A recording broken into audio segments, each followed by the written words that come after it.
let us see the question. Is it possible to build a machine that accepts all valid Java code that never goes into infinite loop? Okay, this is the question. Just think a while.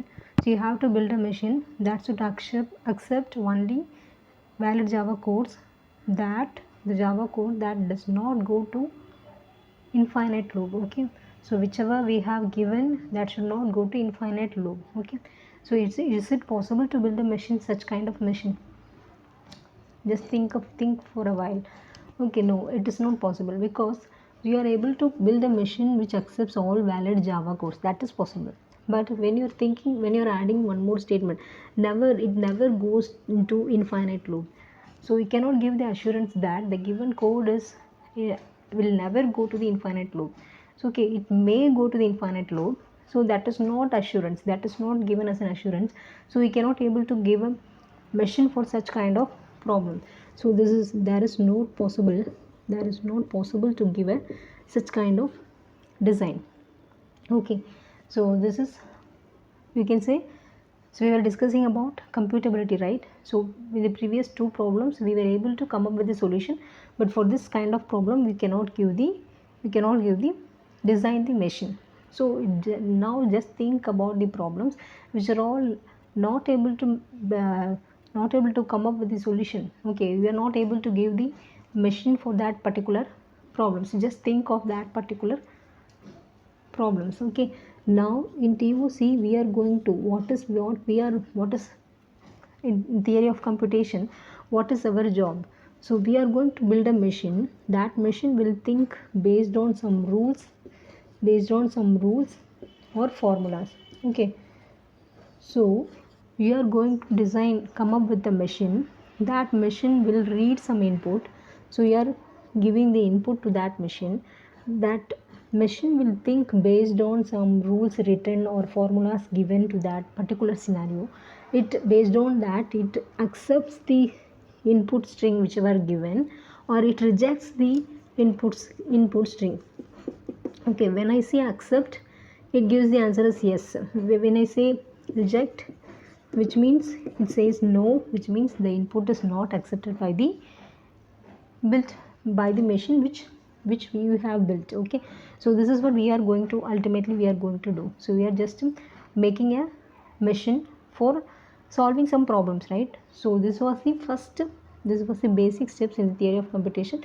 We usually build the machine with some rules and regulations. We will be based on that rules and formulas. It will accept this given string, or it will reject the two possibilities. It will accept or reject. Okay, this is what we are going to do in TOC. So now we'll discuss about the levels of theory of computation, how these systems were evolved. The first level is, this is the level 1. This is the finite state machine. So FSM, we call it as FSM. So this means finite state machine.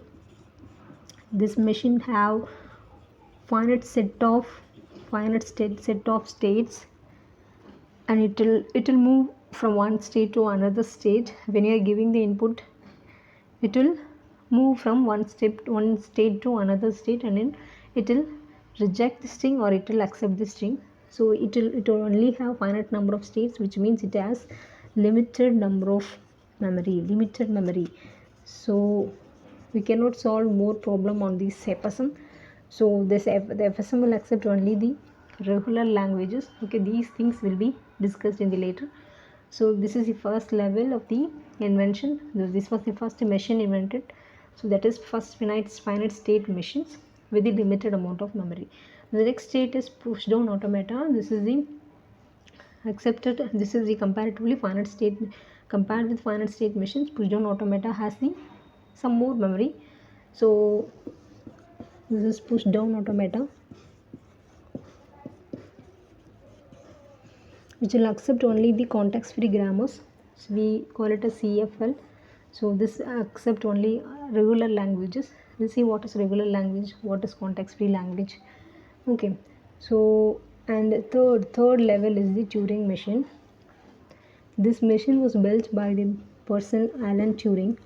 Okay, Alan Turing invented Turing machine in the period 1940s. Okay, in the year 1940s. Okay, this Turing machine is the powerful machine, which means it will it will able to solve any kind of problems you are solving by using the current some smart computers or whatever computers you have in the home or anywhere. So whatever problem that or you are solving now, that problem can be solved by the Turing machine. That was invented on the year 1940s itself by the Alan Turing. Okay, so this is the that much powerful this Turing machine is. So these are all the levels, and the fourth level is the undecidability. We call it as undecidable. So which means we were discussing two kind of problems, right? The first one is the problems which are able to solvable by the machine, and the second category is the problem cannot be solvable by the machine. Okay, so the second category falls under the undecidability category, which means that problem does not able to solvable in the particular amount of time.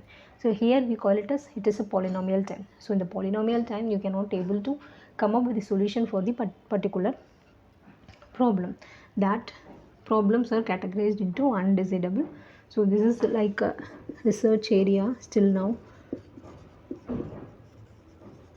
it is going on. Okay, so these are all the levels of the theory of computation. We'll discuss in depth about finite state machine, Poisson automata, Turing machine, context free grammar, everything. Okay, everything will be discussed in the later lectures.